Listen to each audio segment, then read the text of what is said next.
대한 그 이야기를 좀 해주십시오. 떠나가지고 여기저기 갈 데는 없고 했는데 예. 막상 우리가 배운 게 활자 만드는 그 일이잖아요. 예. 글 쓰고 활자 만드는. 그러다 보니까 제일 가까운 업종이 출판이었어요. 출판.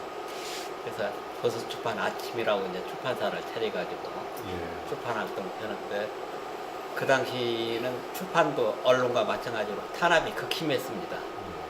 그래서 연인은 100명 이상이 국가방법 구속되는 이런 사태가 있을 정도로 출판 탄압이 심했는데 저도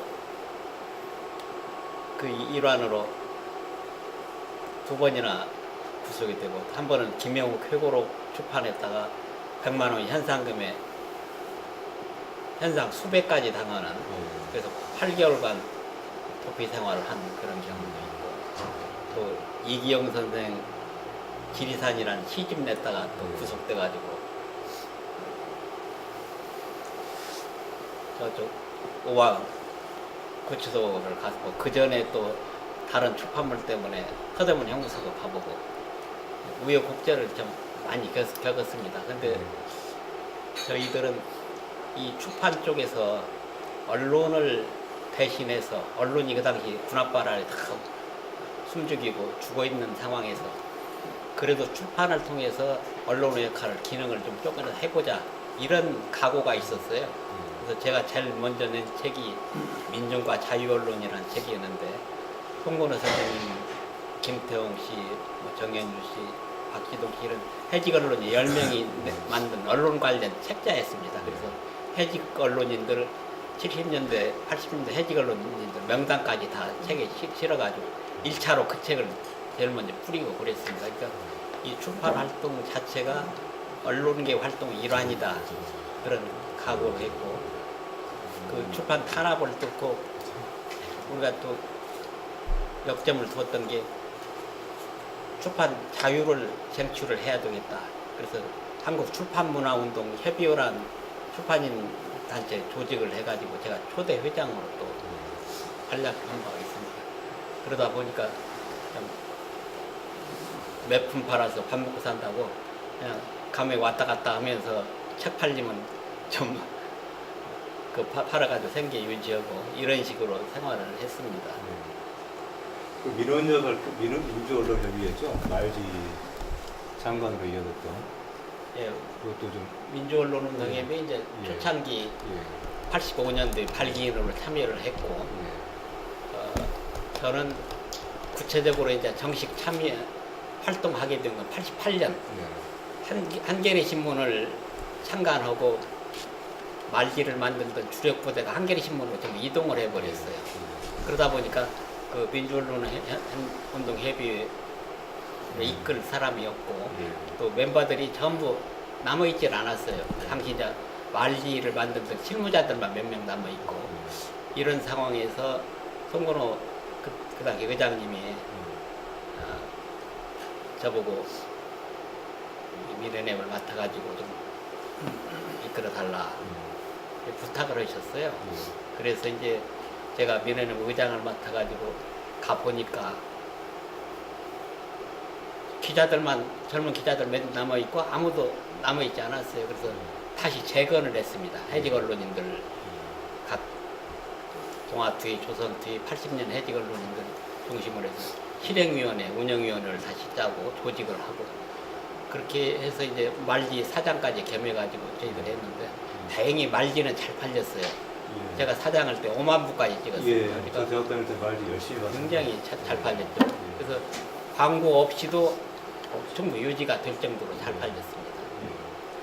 근데 이제 이 말지가 잘 팔리니까 충분히 자립이 되고 그래서 그 아까 얘기했던 그 심재택 회원이 종로학원 선생을 하고 있을 텐데 종로학원은 그 당시는 학원 선생 중에 최고 대우를 받았던 그런 유치였는데 제가 삼고 초려를 했어요. 우리가 언론 운동을 하기 위해서 동아일보에서 쫓겨나는데 먹고 살고만 있으면 쓰겠냐. 말지 사장을 좀 맡아달라. 그래가지고 이분이 가족회의를 몇 번을 열었답니다. 그 종로학원 선생할 때는 수입이 꽤 괜찮았는데 말질 오게 되면 겨우 입에 풀칠할 정도밖에 안 되거든요. 그리고 위험 부담도 있고. 근데 최종적으로 결정해서 말지 사장으로 오셨어요.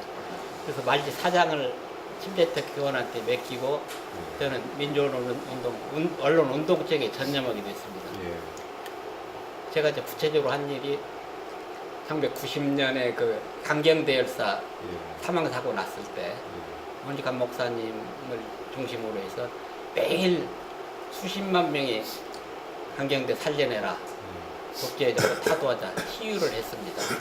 저도 한 번도 빠지지 않고 시위대에 참여를 했는데 어느 날 갑자기 시민들 바라보는 눈이 싸늘해졌어요. 그 열기도 식어버리고. 그래서 그때 이게 웬일이냐고 제가 이제 분석을 해보니까 그 언론 역할이 제일 컸습니다. 그때 정원식 그 밀가루. 장관이 예. 의대에 들어가서 강연을 했을 때 의대생들이 정교조 선생님, 우리 선생님들 내쫓은 정원씨가 왜 의대로 왔느냐 해가지고 밀가루를 뿌리고 계란을 던진 그 사건이 있었어요. 그걸 언론에서 대서특필해가지고 이렇게 스승도 몰라보는 혈윤아들이 학생운동을 한다는 식으로 몰아붙이니까 일반 시민들이 그 민주화운동장에서 싸늘하게 시각으로 바뀌어버리고 말았어요. 그래서 이거 안 되겠다. 일반 국민들이 언론에 대해서 좀 더 많이 알고 관심을 가지고 언론 운동을 국민들이 나서서 해야지 이 나라가 바로 잡히겠다. 그러니까 언론이 바로 서지 않으면은 민주화운동, 통일운동도 설 자리가 없겠구나 하는 걸 제가 느꼈습니다. 그래가지고 언론 학교를 저희들이 개설을 했어요. 제가 초대 교장이 돼가지고 시민들 대상으로 언론의 중요성에 대해서 교육을 시켰습니다. 그 언론학교 출신들이 지금은 이름이 이제 민주언론 시민운동으로 연합으로 바뀌었는데 10,000명 정도가 민원회 회원입니다. 과거는 해직 언론인 중심으로 해서 이제 민주언론 운동을 했는데 이제 해직 언론인 중심으로만 해서는 안 되겠다. 국민들과 함께하는 시민 언론 운동을 해야 되겠다는 걸 제가 주창을 했습니다. 그래서 그 언론 학교를 중심으로 해서 새로운 회원들을 저희들이 영입을 하고 그래서 지금은 학곡이 이제 시민 언론 운동 단체로 그 조직이 그대로 유지가 되고 있습니다. 과거 그러니까 해직 언론인 중심에서 그 일반 시민들이 참여하는 언론 운동으로 그 전환시키는데 제가 역할을 좀 했습니다. 지금 말씀한 언론학교가 지금 그 민원연의 언론 아카데미 지금 그걸 말씀하시는 그렇죠. 건가요? 학과. 그렇죠. 예. 꾸준하게 강좌를 하고 있는 것 같은데요. 지금. 거기서 교육받은 사람들이 회원으로 다 등록을 하고 그래서 예. 우리 해직 언론인만 가지고 언론 운동을 하기는 한계가 있거든요. 예. 그래서 일반 운동 성격을 그렇게 민주언론 운동 성격을 이렇게 일반 시민단체 성격으로 바꾸는데 제가 좀 일조를 했습니다. 그리고 예. 또 하나 덧붙이고 싶은 건 아까 그런 얘기를 했는데 그 저희 동아투이 모임이 재야 인사들을 모임 장소에 그 집회 장소였다. 예.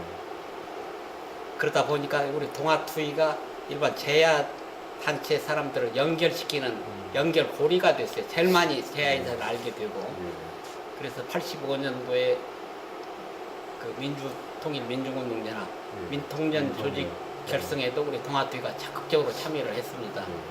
그래서 거기 간부로 이제 임채정, 이부영, 김종철, 성유고 또 저는 이제 감사로 참여를 했고 그렇게 했고 그다음에 이제 6월 항쟁 때는 민주정치 국민운동본부가 이제 6월 항쟁을 주도를 했는데 국보를 주도를 했는데 우리 동아투이 대표로는 이제 김일환 위원장이 공동대표로 참여하시고 저는 그때 한국출판문화운동협의 회장 할 당시인데 저도 이제 공동대표로 참여를 했습니다. 그리고 동아투이 그 많은 성원들이 국민운동본부 그 집행 간부로 참여해서 요랑쟁을 성공적으로 이끄는데 우리 동아투이가 아주 큰 역할을 했다고 자부하고 있습니다.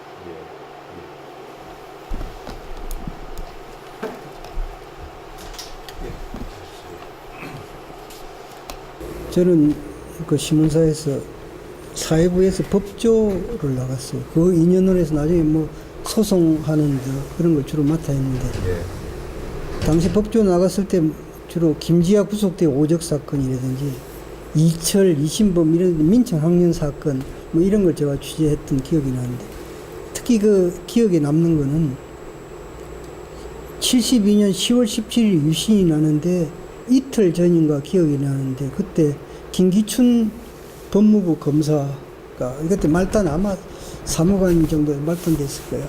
기자실에 와서 이제 유신헌법 설명하러 왔어요. 예.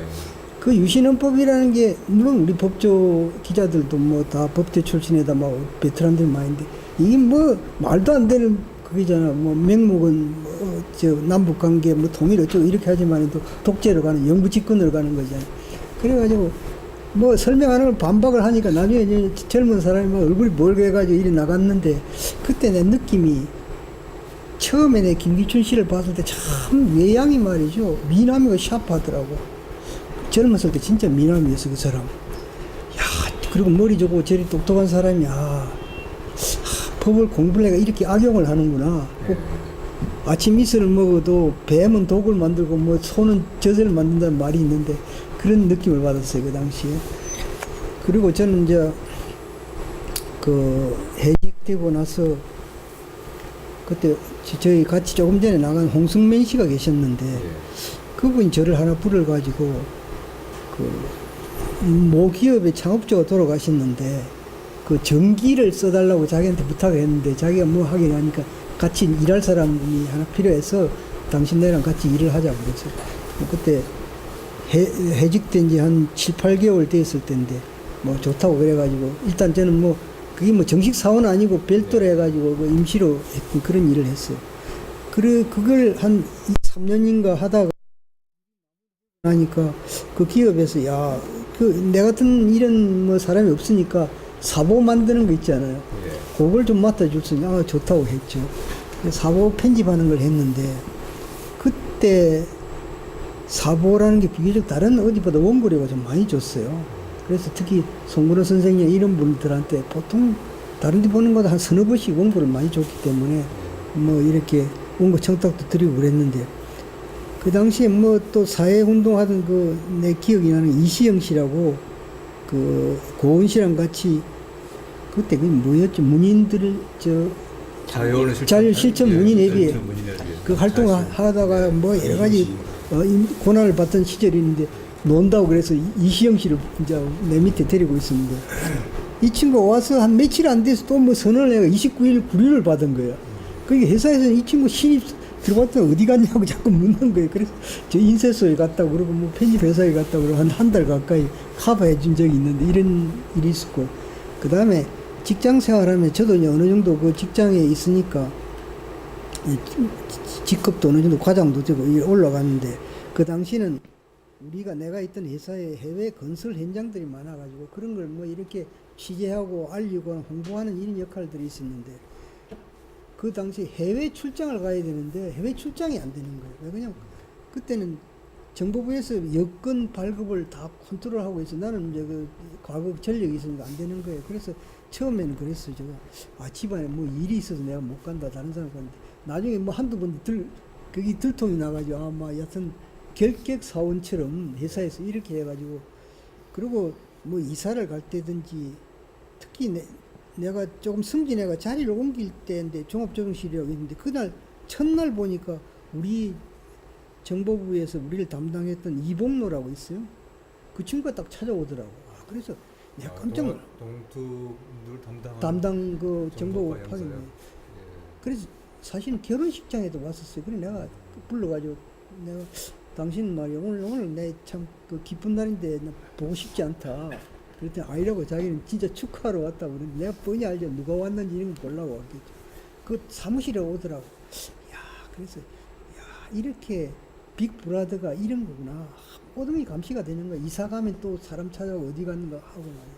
그런 사생활에 여러 가지 제약이 보이지 않는 제약이 있었는데 나중에 이제 한길에 창간할 무렵 전부터 뭐 건구수 선배랑 여럿이 이제 뭐 여러 번 회동해서 뭐 창간 작업을 하고 그랬는데 막상 창간하고 나서 창간할 때 신입사원 모집할 때 그 그 모집할 사람이 없잖아요. 그래서 저도 가고 우리 집사람도 가고 중앙대학교에서 신입사원 시험 칠 때 감독하라고 가고 예, 그랬는데 예. 나중에 그 성리보 선배가 첫 번째 그 편집위원장을 했기 때문에 내 자리를 만들어 놨더라고. 내 바로 위가 김두식 씨고 사회부에도 자리를 만들어 놨어. 그래서 당연히 자기들은 오는 걸로 알고 그랬는데 저는 안 갔어요. 안 가고 난 바깥에서 도와주고 싶고 또 기업에 있다 보니까 기업에서도 안에 할 일이 있다네. 그렇게 가지는 않았는데 일단 그래서 뭐 어떻게 하면 다행일지라도 뭐 뒤에서 뒷바라지는 하긴 해도 직접 여러 가지 정선배처럼 무슨 감옥살이 하고 이런 걸 하지 않았어요. 우리는 그 대신 수입이 있으면 늘 11조를 내가지고 뒷바라지 하고 이런 거는 이제 밖에 있는 사람들이 쭉 해가 그렇게 뭐 생활을 이어갔습니다. 근데 아까 제가 말씀드렸다시피 제가 그 투이 총무를 갖다가 한 6, 7년 그렇게 했는데 하면서 그 당시에 처음 시작할 때 정동희 선배가 그 위원장이었는데 2005년 달에 2005년에 정부에서 그러니까 화해와 진실을 진실과 화해를 화해를 위한 과거사 과거사 예. 준비위원회라는 게 정부 예. 기구가 발족됐어요. 그래서 잘 됐다 싶어서 우리가 조양진실을 비해서 50명의 투위원들이 서명을 해가지고 과거 우리가 강구 탄압이랑 우리가 해직된 데 대해서 이 진실을 좀 밝혀달라. 그래서 요청을 한 거예요. 근데 그게 2년 동안 2006년에 넣었더니 2008년 말쯤 때 2년 동안 조사하고 나서 결과가 나왔는데 그 결과가 뭐냐면은 이거는 중앙정보부에서 동아일보에서 광고주에 압력을 넣어서 광고 압박을 가하고 또 동아일보에서 사주에 압력을 넣어서 기자들 대량 해직했다는 결정문을 받았어요. 그래서 그걸 참고를 해서 2009년 말에 그 동아투위원 중 7명의 소위 법무팀을 구성했는데 그 원고이면서 변호사인 정영일, 그 다음에 장윤환, 문영희, 김종철, 그 다음에 오정환, 그 다음에 저하고 이명순 이 7사람들이 법무팀을 구성해가지고 소송을 진행하게 됩니다.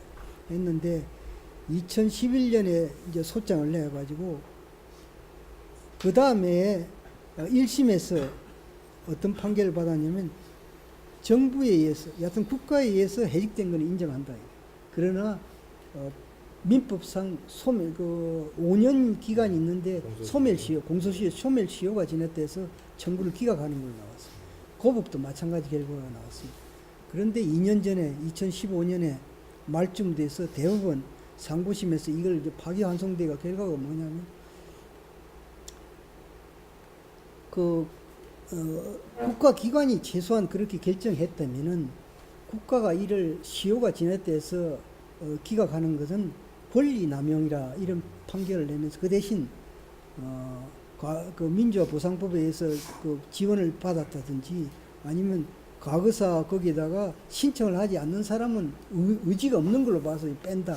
그래서 양쪽에 해당되지 않는 사람 14사람에 대해서만 승소를 했어요. 그래서 정말 법적으로 동아투위가 41년 만에 법적으로 이제 완결된 그래서 국가기관에 의해서 이렇게 됐고 동아일보 사주에 압력을 넣어서 이렇게 됐다는 그거는 일부지만 전체는 아니라도 일단 받은 거는 법적으로는 명확하게 이제 정리가 된 이런 결과가 나왔습니다. 예.